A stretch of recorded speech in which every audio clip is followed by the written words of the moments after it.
వేదికను అలంకరించిన పెద్దలకు, అలాగే ఈ ఆహ్వానాన్ని మన్నించి విచ్చేసిన మీ అందరికీ నా హృదయపూర్వక నమస్కారాలు. యాక్చువల్గా నాకు మాటలు రావడం లేదు, ఎందుకని అనుకోవచ్చు. మహాతల్లి లోకేశ్వరి గారి చేతుల మీదుగా ద గ్రేట్ ఆయన నన్ను ఎంతో అందంగా అన్ని రామకృష్ణ స్టూడియోస్లో నన్ను ఎంతో అందంగా మోహన్ కృష్ణ గారు తీర్చిదిద్దారు. ఆయన చేతుల మీదుగా ఈరోజు రామారావు గారి అవార్డు తీసుకోవడం అనేది నిజంగా నా జీవితం ధన్యమైందని నేను అనుకుంటున్నాను. చాలా చాలా ఆనందంగా ఉంది.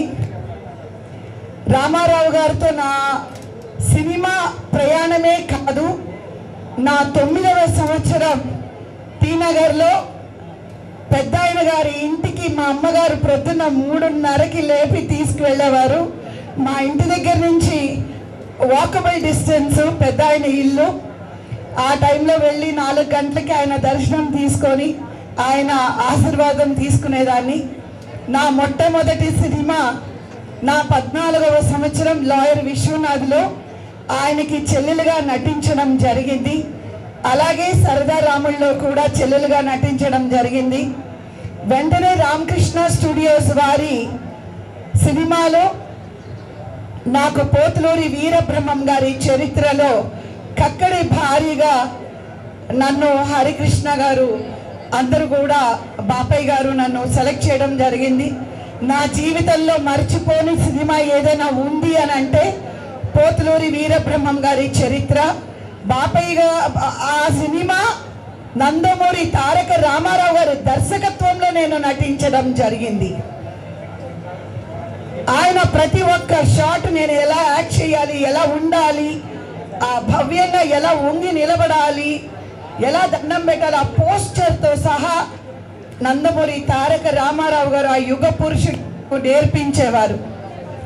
ఆ తర్వాత అగ్గిరవ్వ, మళ్ళీ రామకృష్ణ స్టూడియోస్ వారి అగ్గిరవ్వలో కథానాయికగా నా మీద నమ్మకం ఉంచి 2 రామారావులుగా ఉన్న ఆ సినిమాలో ఒక రామారావు గారికి నేను హీరోయిన్గా నటించడం కూడా జరిగింది.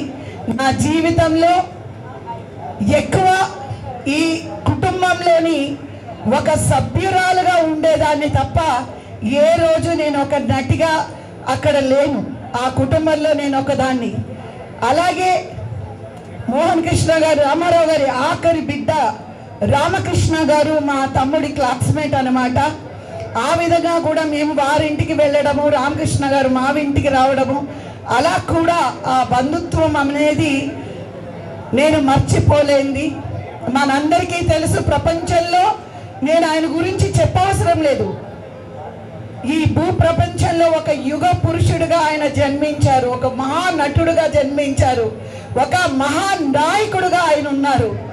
నా 16వ సంవత్సరంలో ఆయన చేతుల మీదుగా నాకు తెలుగుదేశం పార్టీ సభ్యత్వం కూడా నాకు రాసి ఇవ్వడం ఆ రోజు జరిగింది. ఆయనతో పాటు ఆ రోజుల్లోని నాకు రాజకీయం తెలియకపోయినా అన్నగారి ఆ చైతన్య రథంలోని కొన్ని ఊళ్ళు కూడా నేను మురళీమోహన్ గారు తిరగడం జరిగింది, కూడా ఆయనతో పాటు వెళ్ళడం జరిగింది. దానికి నా అదృష్టంగా నేను భావిస్తున్నాను.